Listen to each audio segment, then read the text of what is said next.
The wait is finally over. Kellen Moore has named his starting quarterback. We'll talk about it right here on the Straight Up Saints podcast. You're listening to the Straight Up Saints podcast.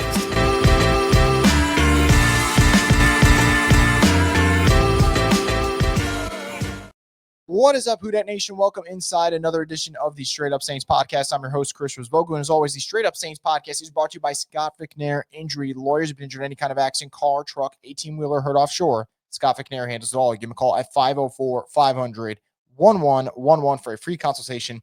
They'll always fight for the win. The Saints had a QB competition going into training camp and all the three preseason games between Spencer Rattler and Tyler Shough. And Rattler was the leader going into training camp. He was the leader going into the first preseason game, and he is going to be the week one starting quarterback for the New Orleans Saints when they face up against the Arizona Cardinals on September 7th. I think it's a decision that for Kellen Moore, it's one of those, I don't even want to call it a safe play. I just think you're playing the quarterback who you believe right now is more ready to start an NFL game. And that makes a ton of sense in terms of being ready to start because Spencer Rattler has started 6 games for the New Orleans Saints in his career already.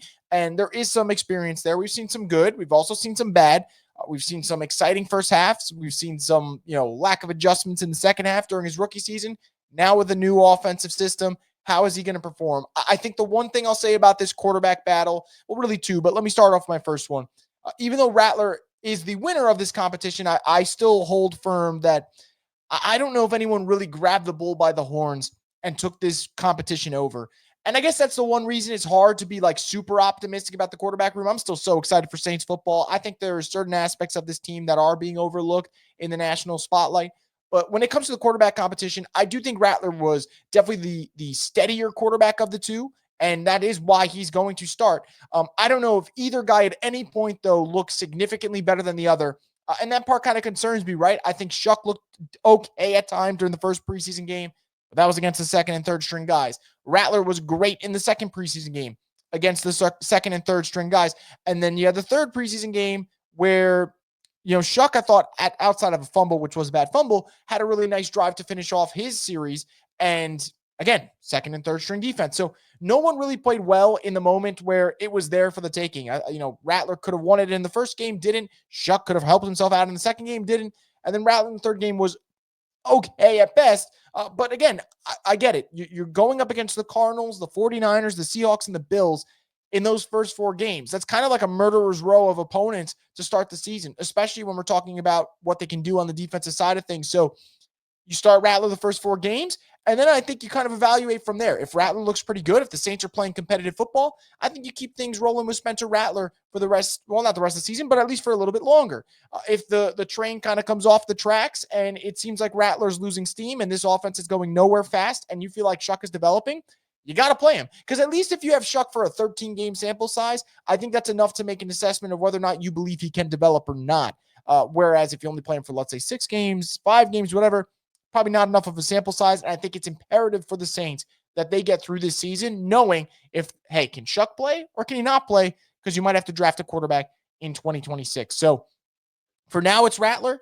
I think it is a fine decision by the New Orleans Saints. I don't think there's anything wrong with it. I think it's definitely a good way of kind of ideally and in theory steadying the ship for the first 4 weeks of the season. But again, if that ship, he starts to lose control of it and it's steering in the wrong direction, I think the Saints have to be able to pivot quickly to play Shough. I do think he could give them a little bit more offensive versatility due to his running ability and athleticism.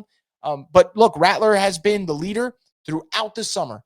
And for him to get that week 1 job, it's a huge opportunity for him now. And he'll have the full array of starters around him: Alvin, Olave, Shaheed, Juwan Johnson. So we'll see what happens with Rattler week 1 against the Cardinals. I think it's going to be a fascinating matchup. But look, he was the more consistent quarterback throughout the summer. And I think that he rightfully gets the chance to start week 1. But I also think it is important for New Orleans to make sure that this isn't the longest of leashes in the world, because you got to figure out if Shough can play football, because if you can't, you might need to draft your successor in the 2026 draft. So we'll see what happens for New Orleans. Let us know in the comment section below what you think about this quarterback decision. Do you think Kellen Moore made the right decision going with Spencer Rattler? Do you think he made the wrong decision and should have gone with Shough? Sound off in the comment section below, and we'll get back to you. And as always, guys, make sure to subscribe to Boo Crew Media so you get alerted for new videos like this from the Straight Up Saints podcast, the destination for the Who Dat Nation.